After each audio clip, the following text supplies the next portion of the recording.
ওই 7 জন যুবক যারা ঈমান রক্ষার জন্য পাহাড়ের গুহায় আশ্রয় নিয়েছিলেন, আল্লাহ পাক রব্বুল আলামিন বলেন ফাদরাবনা আলা আযানিহিম ফিল কাহফি সিনিনা আদাদা।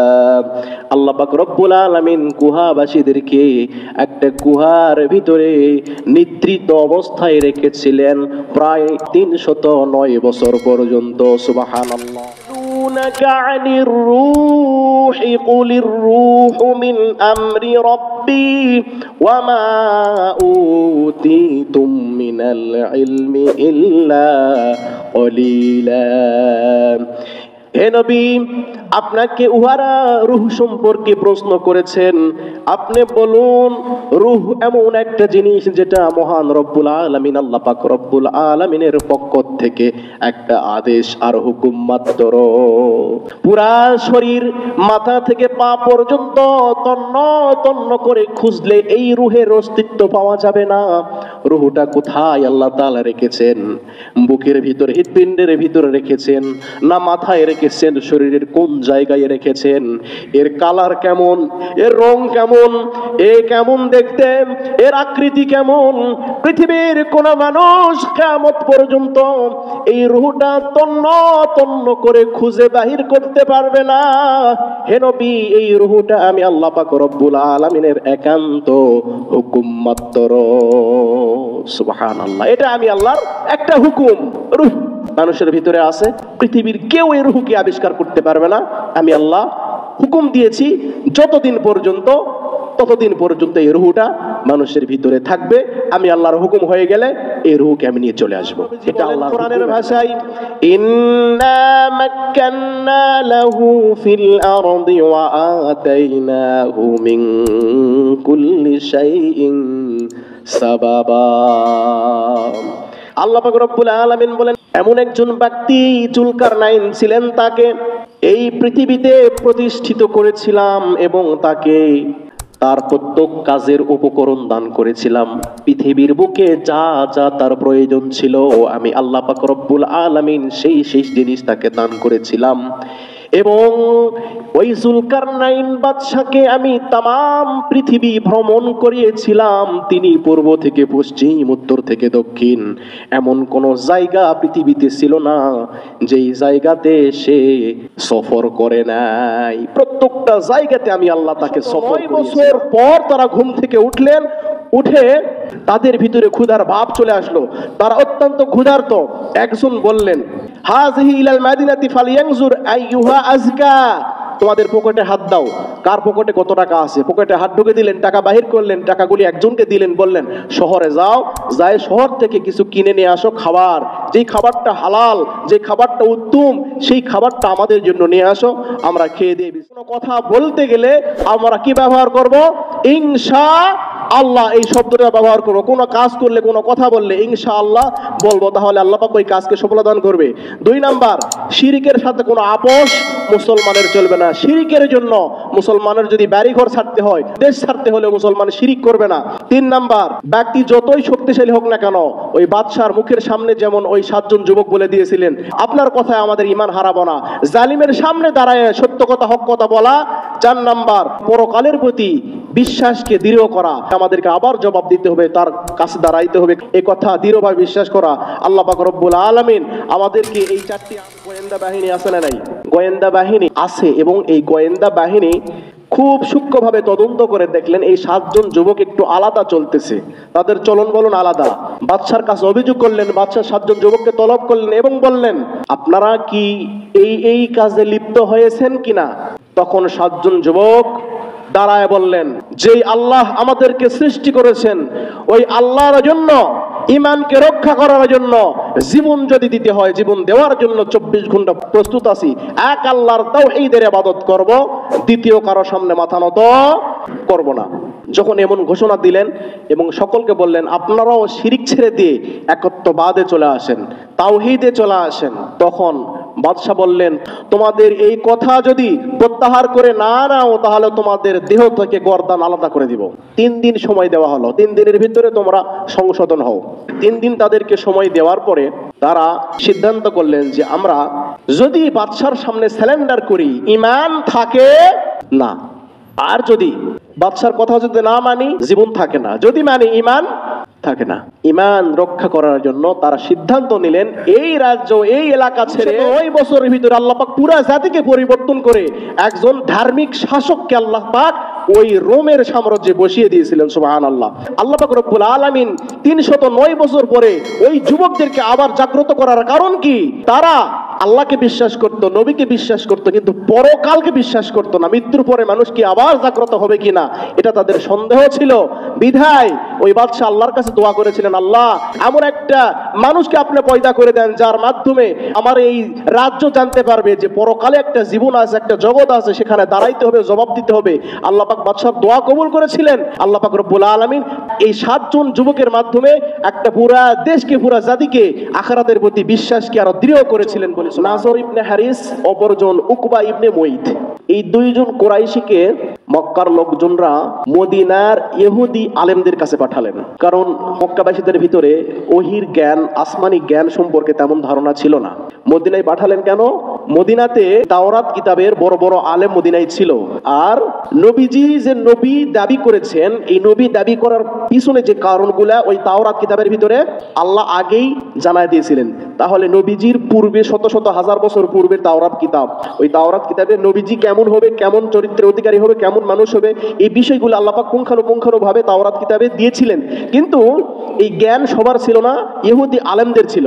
নবী বলে দাবি করতেছে, কোন কারণে দাবি করতেছে এই কারণ তো তাদের জানা ছিল না। বিধায় এই কারণটা প্রমাণ করার জন্য দুইজনকে মদিনায় পাঠালেন, তোমরা যাও ইহুদি আলেমদের কাছ থেকে শোনো কোন কারণে মুহাম্মদ নবী বলে দাবি করতেছে, সে আসলে সত্য নবী নাকি মিথ্যা নবী। দুইজন ব্যক্তি মদিনায় পৌঁছালেন। মদিনায় পৌঁছানোর পরে ইহুদি আলেমদেরকে মুহাম্মদ সাল্লাল্লাহু আলাইহি সাল্লাম যে নবী বলে দাবি করেন, তার চরিত্র কেমন, তার আচার কেমন, তার ব্যবহার কেমন, তার লেনদেন কেমন, তার কথাবার্তা কেমন, নবীজির টোটাল বর্ণনাগুলি শুনাইয়া দিলেন। তখন ইহুদি আলেমরা বললেন, যদি তোমাদের এই কথাগুলি সত্য হয়ে থাকে যে ওই মানুষটা এই প্রকৃতির মানুষ, তাহলে তোমরা গিয়ে ওই লোকটিকে 3টা প্রশ্ন করবে। এই 3টা প্রশ্নের জবাব যদি ওই লোকটা দিতে পারে তাহলে সে সত্য নবী। আর আলাইকুম ওয়া রাহমাতুল্লাহি ওয়া বারাকাতুহু। আলহামদুলিল্লাহি ওয়া কাফা ওয়া সালামুন আলা ইবাদিহিল্লাযীনা ইসতাফা। أما بعد فأعوذ بالله من الشيطان الرجيم.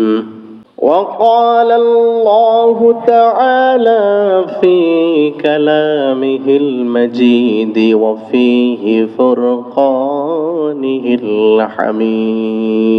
الحميد. أعوذ بالله من الشيطان الرجيم. بسم الله الرحمن الرحيم. إذ أوى الفتية في الكهف فقالوا ربنا آتنا من لدنك رحمة وهيئ لنا من أمرنا رشدا. صدق الله العظيم. وقال رسول الله صلى الله عليه وسلم قل آمنت بالله ثم استقم أو كما قال عليه الصلاة والسلام.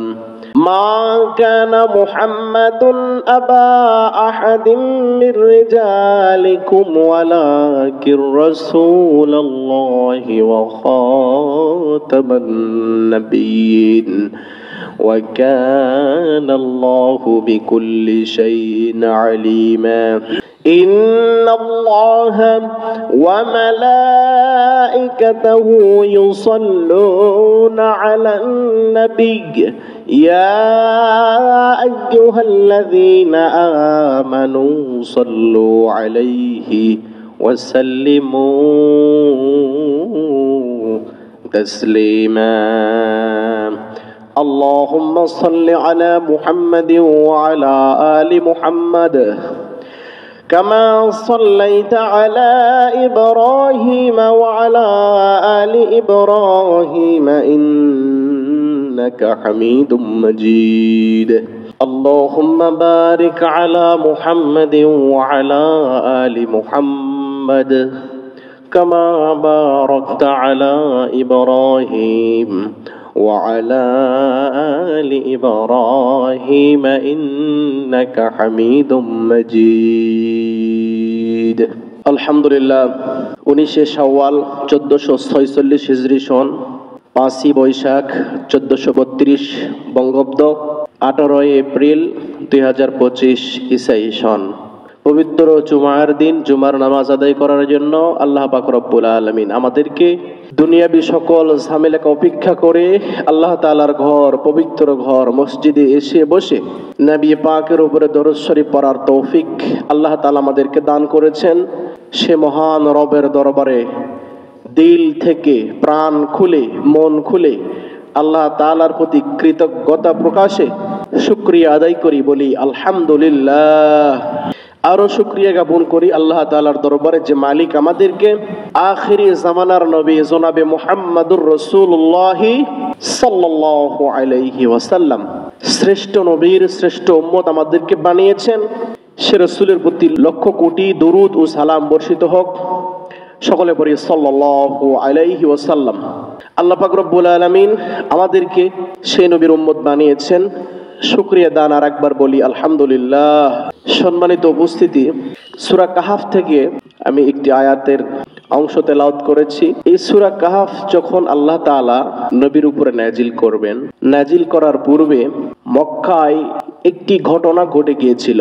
এই সূরা নাজিল হওয়ার আগে মক্কাবাসীরা কুরাইশিরা নবীজি সাল্লাল্লাহু আলাইহি সাল্লামকে 3টি প্রশ্ন করেছিলেন। এই 3টি প্রশ্নের জবাব 15 দিন পরে নবীজি দিতে সক্ষম হয়েছিলেন, শুধু একটা মিস্টেক হওয়ার কারণে। আপনি আমাকে একটা প্রশ্ন করেছেন, আমার জানা নাই, আমার বাড়িতে মনে করেন কিতাব আছে, আমি আপনাকে বললাম যে ভাই আমি কিতাব দেখে আগামীকাল এই প্রশ্নের উত্তর দিব। আমার জানা আছে আমি বাড়িতে গেলে কিতাব দেখতে পাবো, কিন্তু বাড়িতে যায় দেখি কিতাব আর নাই, প্রশ্নের উত্তর আর খুঁজে পাওয়া যায় না। ঠিক তেমন নবীজি সাল্লাল্লাহু আলাইহি সাল্লামকে 3টি প্রশ্ন করেছিলেন, নবীজি বলেছিলেন আগামীকাল উত্তর দিব, কিন্তু আগামীকাল উত্তর দিব এই কথা বলার আগে ইনশাআল্লাহ কথাটা বলা উচিত ছিল।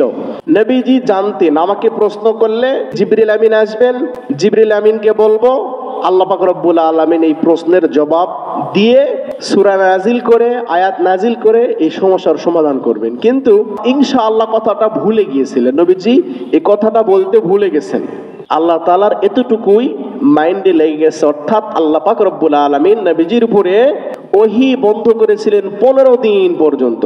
মক্কার কুরাইশরা নবীজি সাল্লাল্লাহু আলাইহি সাল্লামের নবুয়ত প্রমাণ করার জন্য 2 জন কুরাইশি, একজন নাজর ইবনে হারিস, অপরজন উকবা ইবনে মুইত, এই 2 জন কুরাইশিকে মক্কার লোকজনরা মদিনার ইহুদি আলেমদের কাছে পাঠালেন।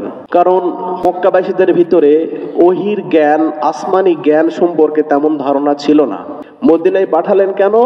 মদিনাতে তাওরাত কিতাবের বড় বড় আলেম মদিনায় ছিল, আর নবীজি যে নবী দাবি করেছেন, এই নবী দাবি করার পিছনে যে কারণগুলা ওই তাওরাত কিতাবের ভিতরে আল্লাহ আগেই জানায় দিয়েছিলেন।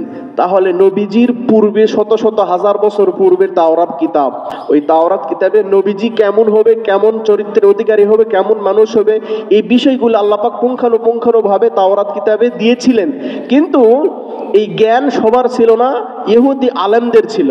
নবী বলে দাবি করতেছে, কোন কারণে দাবি করতেছে এই কারণ তো তাদের জানা ছিল না। বিধায় এই কারণটা প্রমাণ করার জন্য 2 জনকে মদিনায় পাঠালেন, তোমরা যাও ইহুদি আলেমদের কাছ থেকে শোনো কোন কারণে মুহাম্মদ নবী বলে দাবি করতেছে, সে আসলে সত্য নবী নাকি মিথ্যা নবী।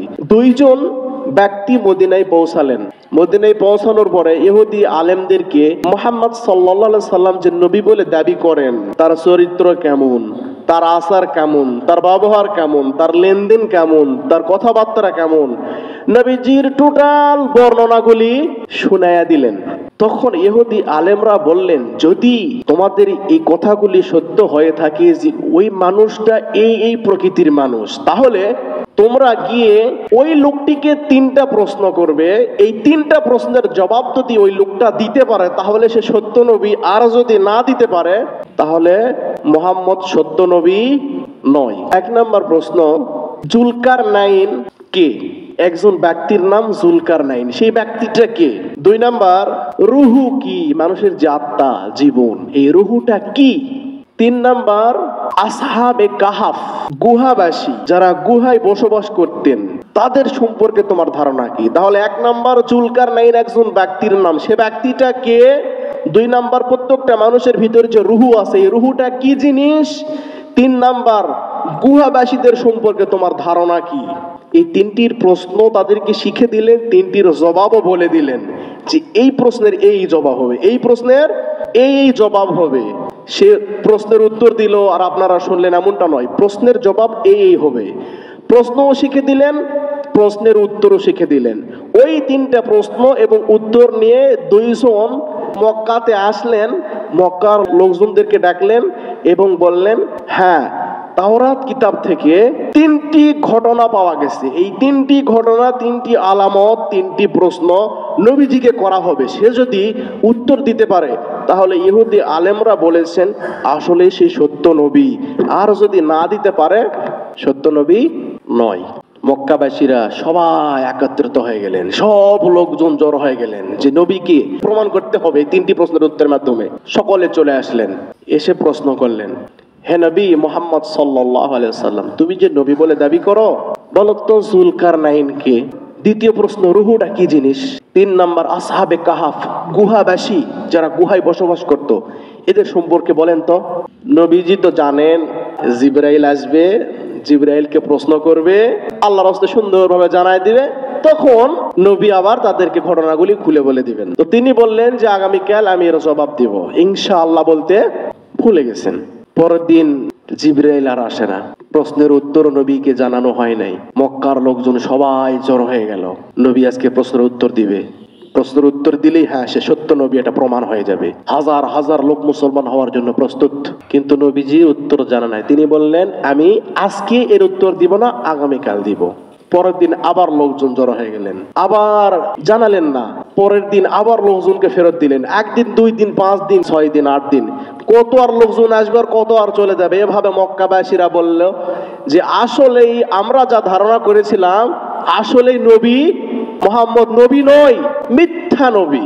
কারণ আগামীকাল করতে করতে 10 দিন 12 দিন চলে যাচ্ছে, প্রশ্নেরও জবাব নাই। সে যদি নবী হতো তাহলে তো আল্লাহ তাকে জানাইতো। নবীজি চিন্তায় পেরেশানে ব্যস্ত। একেতে আল্লাহ ওহী বন্ধ করে দিলেন, কোরআন নাজিল হচ্ছে না। 2-তে মক্কাবাসীদের সমালোচনার ঝড়। এই 2 কষ্ট নিয়ে নবীজি খুব চিন্তিত, খুব পেরেশান। 15 দিন পর আল্লাহ পাক রব্বুল আলামিন নবীজির অন্তরের অবস্থা দেখলেন, নবীজি অন্তর একবারে ভেঙে গেছে। আল্লাহ পাক রব্বুল আলামিন জিবরাইলের মাধ্যমে সূরা কাহাফ দিয়ে নবীজির উপরে নাজিল করলেন এবং এই 3টা প্রশ্নের জবাব সুন্দরভাবে নবীজিকে বলে দিলেন। বলি সুবহানাল্লাহ। নবীজি তখন নিজের থেকে সকলকে ডাকলেন, এই 3টি প্রশ্নের জবাব দেওয়া আরম্ভ করলেন। 1 নাম্বার, জুলকারনাইনকে বহু আগের ইতিহাস, এই ইতিহাস সম্পর্কে কেউ জানতো না, মক্কার ওই 2-3 জন লোক জানতো, কারণ তাদেরকে ইহুদি আলেমরা এই প্রশ্নের জবাবগুলি বলে দিয়েছিলেন। এবার নবীজি বলেন কোরআনের ভাষায়, ইন্না মাক্কান্না লাহু ফিল আরদি ওয়া আতাইনাহু মিন কুল্লি শাইইন সাবাবা। আল্লাহ পাক রব্বুল আলামিন বলেন, এমন একজন ব্যক্তি জুলকারনাইন ছিলেন, তাকে এই পৃথিবীতে প্রতিষ্ঠিত করেছিলাম এবং তাকে তার প্রত্যেক কাজের উপকরণ দান করেছিলাম। পৃথিবীর বুকে যা যা তার প্রয়োজন ছিল আমি আল্লাহ পাক রব্বুল আলামিন সেই জিনিস তাকে দান করেছিলাম। এবং ওই জুলকারনাইন বাদশাকে আমি তামাম পৃথিবী ভ্রমণ করিয়েছিলাম। তিনি পূর্ব থেকে পশ্চিম, উত্তর থেকে দক্ষিণ, এমন কোন জায়গা পৃথিবীতে ছিল না যেই জায়গাতে সে সফর করে নাই। প্রত্যেকটা জায়গাতে আমি আল্লাহ তাকে সফর করিয়েছিলাম। তিনি ছিলেন একজন ধার্মিক শক্তিশালী বাদশা। সুবহানাল্লাহ। এটার বিস্তারিত ঘটনা আল্লাহ তাআলা সূরা কাহফে বলে দিলেন, নবীও তাদেরকে বলে দিলেন। এক নম্বর প্রশ্নের সমস্যার সমাধান হয়ে গেল। এবার দুই নম্বর প্রশ্ন করলেন, রূহ কি? কোরআনের ভাষায় নবীজি সাল্লাল্লাহু আলাইহি সাল্লাম বলেন, ওয়ায়াসআলুনাকা আনির রূহি কুলির রূহু মিন আমরি রাব্বি ওয়ামা উতীতুম মিনাল ইলমি ইল্লা কলিলা। হে নবী, আপনাকে উহারা রূহ সম্পর্কে প্রশ্ন করেছেন, আপনি বলুন রূহ এমন একটা জিনিস যেটা মহান রব্বুল আলামিন আল্লাহ পাক রব্বুল আলামিনের পক্ষ থেকে একটা আদেশ আর হুকুম মাত্র। পুরা শরীর মাথা থেকে পা পর্যন্ত তন্ন তন্ন করে খুঁজলে এই রূহের অস্তিত্ব পাওয়া যাবে না। রূহটা কোথায় আল্লাহ তাআলা রেখেছেন? বুকের ভিতর, হৃৎপিণ্ডের ভিতরে রেখেছেন না মাথায় রেখেছেন? শরীরের কোন জায়গায় রেখেছেন? এর কালার কেমন? এর রং কেমন? এ কেমন দেখতে? এর আকৃতি কেমন?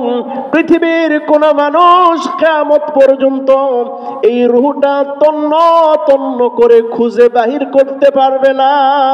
হে নবী, এই রূহটা আমি আল্লাহ পাক রব্বুল আলামিনের একান্ত হুকুম মাত্র। সুবহানাল্লাহ। এটা আমি আল্লাহর একটা হুকুম। রূহ মানুষের ভিতরে আছে, পৃথিবীর কেউ এই রূহকে আবিষ্কার করতে পারবে না। আমি আল্লাহ হুকুম দিয়েছি, যতদিন পর্যন্ত ততদিন পর্যন্ত এই রূহটা মানুষের ভিতরে থাকবে। আমি আল্লাহর হুকুম হয়ে গেলে এই রূহকে আমি নিয়ে চলে আসব। এটা আল্লাহর হুকুম একটা মাত্র, যেটা তাওরাত কিতাবে ইতিপূর্বে ছিল, নবীজি মক্কাবাসীদেরকে শুনিয়ে দিলেন।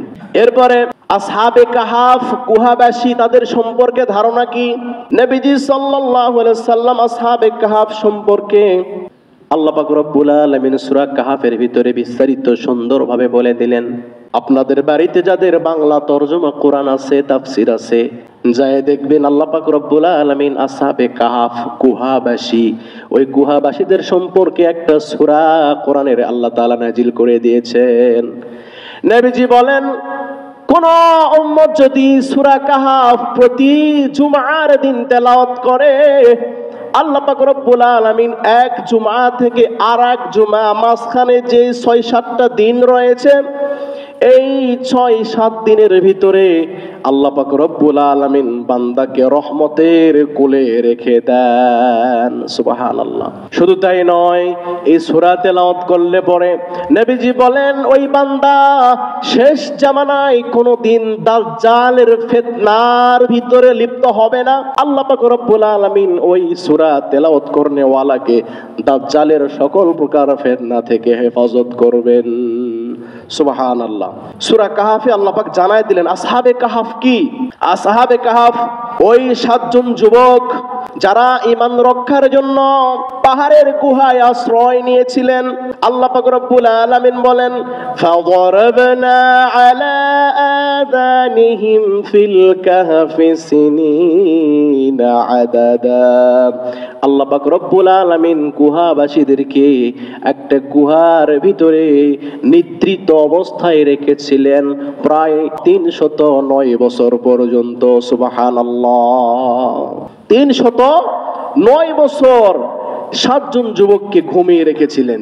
এই ঘটনার সামান্য কিছু সংক্ষেপ আলোচনা। এই আলোচনার পরে আমাদেরকে মোটামুটি 4টি শিক্ষা রয়েছে। অনেক লম্বা ঘটনা, খুব ছোট করে বলার চেষ্টা করবো ইনশাআল্লাহ।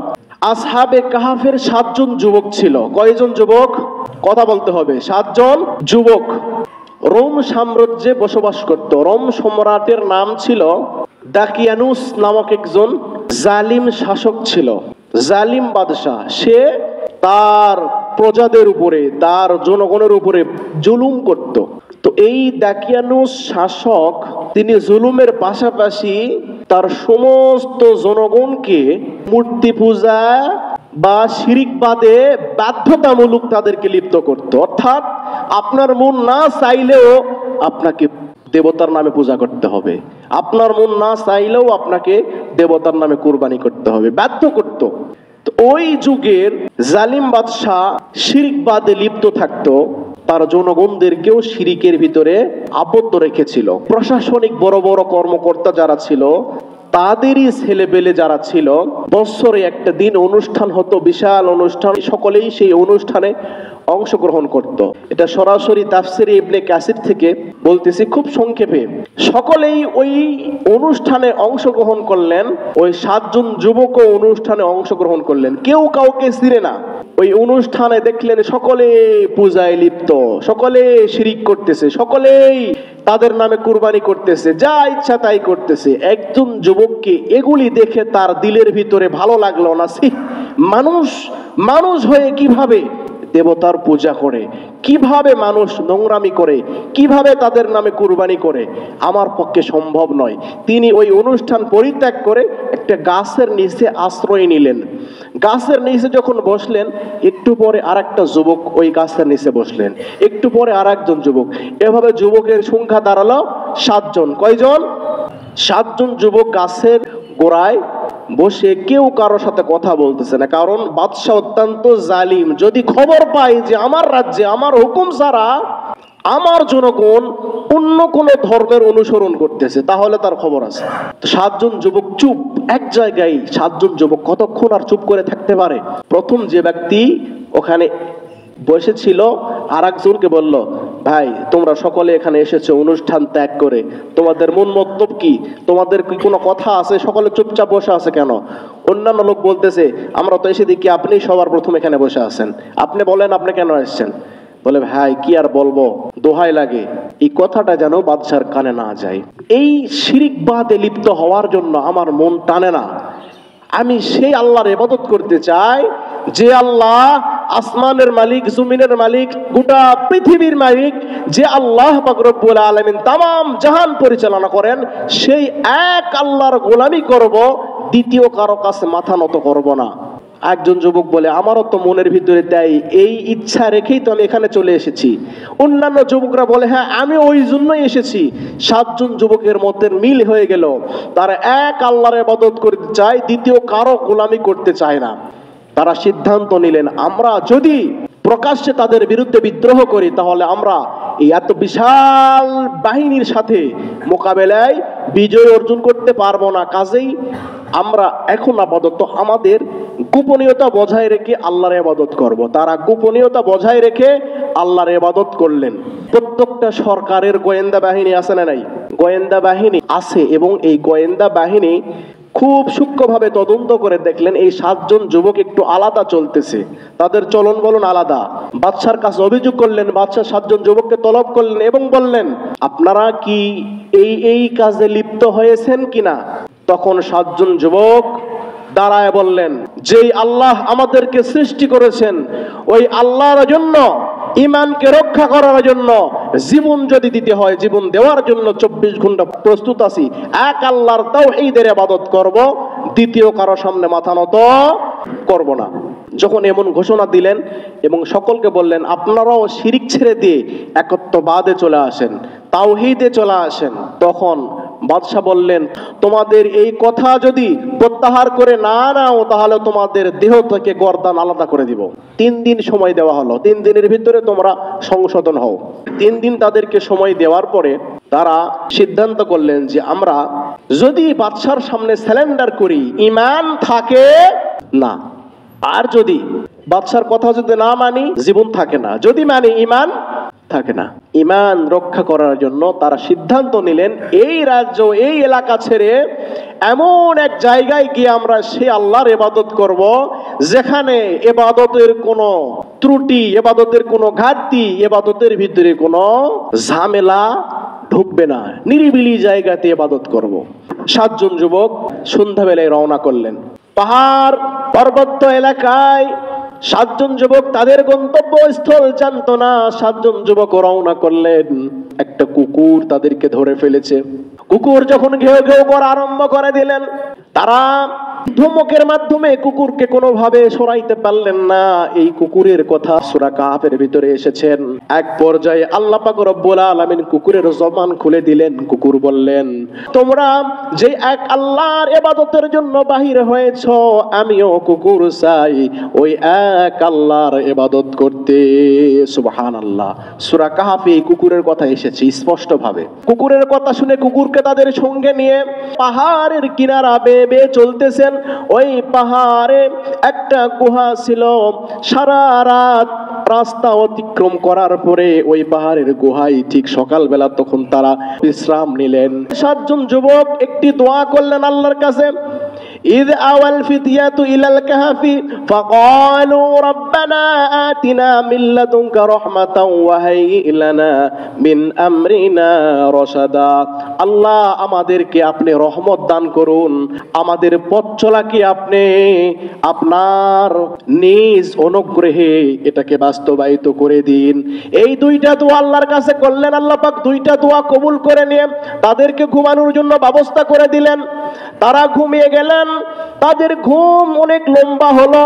ঘুম থেকে আল্লাহ পাক রব্বুল আলামিন তাদেরকে জাগ্রত করে দিলেন। আল্লাহ পাক রব্বুল আলামিন বলেন, ফাদরাবনা আলা আযানিহিম ফিল কাহফি সিনিনা আদাদা।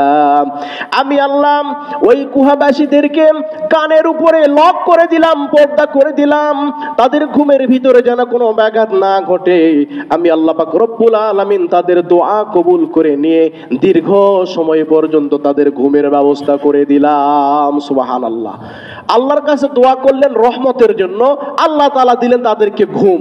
তারা দীর্ঘ সময় ঘুমাইলেন এবং ঘুমানোর পরে আল্লাহ পাক রব্বুল আলামিন তাদেরকে জাগিয়ে তুললেন। সুম্মা বা'আথনাহুম লিনা'লামা আইয়ুল হিসবাইনি আহসা লিমা লাবিসু আমাদা। আল্লাহ পাক রব্বুল আলামিন বলেন, আমি তাদেরকে জাগিয়ে দিলাম, তারা কতদিন এখানে ঘুমিয়ে আছেন এটা যেন তারা নির্ণয় করতে পারে। আল্লাহ পাক রব্বুল আলামিন তাদেরকে জাগিয়ে দিলেন। তারা ঘুম থেকে উঠলেন। ওঠার পরে তাদের ধারণা এই তাদের ঘুম কতদিন পর্যন্ত তারা সেখানে ঘুমিয়েছিলেন। একজন বলতেছে আমরা ঘুমিয়েছিলাম একদিন, আর একজন বলতেছে না আমরা ঘুমিয়েছিলাম হাফ দিন, আধা দিন। কেউ বলতেছে না আমরা 2 দিন ঘুমিয়েছিলাম। আর একজন বলতেছে আমরা কতদিন পর্যন্ত এখানে ঘুমিয়ে আছি দুনিয়ার কেউ না জানলে আমার আল্লাহ জানে আমরা কতদিন পর্যন্ত ঘুমিয়েছিলাম। আল্লাহ পাক রব্বুল আলামিন নিজে বলেন, ওয়ালা বিসু ফিল কাহফি সালাসামিআতি সিনিনা ওয়াসদাদু তিসআ। আমরা এখানে কতদিন পর্যন্ত ঘুমিয়েছিলাম আমরা কেউ জানি না, কিন্তু আল্লাহ পাক রব্বুল আলামিন কোরআনে বলে দিলেন তারা 309 বছর ওই জায়গাতে আল্লাহ পাক রব্বুল আলামিন তাদেরকে ঘুমিয়ে রেখেছিলেন। সুবহানাল্লাহ। 309 বছর পর তারা ঘুম থেকে উঠলেন। উঠে তাদের ভিতরে ক্ষুধার ভাব চলে আসলো। তারা অত্যন্ত ক্ষুধার্ত। একজন বললেন, হাযিহি ইলাল মাদিনাতি ফালইয়ানজুর আইয়ুহা আযকা। তোমাদের পকেটে হাত দাও, কার পকেটে কত টাকা আছে। পকেটে হাত ঢুকে দিলেন, টাকা বাহির করলেন, টাকাগুলি একজনকে দিলেন, বললেন শহরে যাও, যায় শহর থেকে কিছু কিনে নিয়ে আসো খাবার, যেই খাবারটা হালাল, যে খাবারটা উত্তম, সেই খাবারটা আমাদের জন্য নিয়ে আসো, আমরা খেয়ে দিয়ে বিশ্রাম করব। তাদের ধারণা 1 দিন অথবা 2 দিন অথবা আধা দিন, কিন্তু আল্লাহ পাক এর ভিতরে 309 বছর পার করে দিয়েছেন। 309 বছর আগের মুদ্রা দাকিয়ানুস শাসক, জালিম শাসকের আমলের মুদ্রাগুলি নিয়ে 309 বছর পর গুহা থেকে বাইর হয়ে শহরের দিকে গেলেন। আর দেখলেন পুরা শহর অচিন অচিন লাগতেছে, মানুষগুলা কেমন যেন অচেনা অচেনা লাগতেছে। তখন শহরে যাওয়ার পরে এক দোকানদারকে টাকাগুলি দিলেন, মুদ্রাগুলি দিলেন, আর বললেন যে খাবারটা টাটকা হবে, হালাল হবে, ভালো হবে, মানসম্মত হবে সেই খাবারগুলি দেন। দোকান থেকে খাদ্য নিলেন এবং টাকাগুলি যখন দিলেন, দোকানদার বলতেছে কি ব্যাপার, এটা কি ধরনের টাকা? ব্রিটিশ আমলের টাকা কি এই ইউনুসের যুগে চলবে? কথা বলেন। ব্রিটিশের টাকা তো এই যুগে চলবে না, ওই টাকার অস্তিত্ব নাই। 309 বছর আগের টাকা। দোকানদার বলতেছে এটা কোন ধরনের টাকা? ওই দোকানদার ওই দোকানদারকে দিচ্ছে, ওই দোকানদার ওই দোকানদারকে দিচ্ছে। কিন্তু যুবক ভাই বলতেছে যে ভাই এই কথা কাউকে বলেন না, আমরা দাকিয়ানুস বাদশার অত্যাচারে এই জায়গাতে এসেছি, এই কথা কাউকে বলার প্রয়োজন নাই, যদি বলেন ধরা খেয়ে যাবো। দাকিয়ানুস বাদশা আবার কি জানেই না। চতুর্দিকে কথাটা ছড়িয়ে ছিটে গেল। একজন যুবক কিছু টাকা নিয়ে আসছে, যে টাকাগুলি অত্যন্ত দামি স্বর্ণ মুদ্রার টাকা।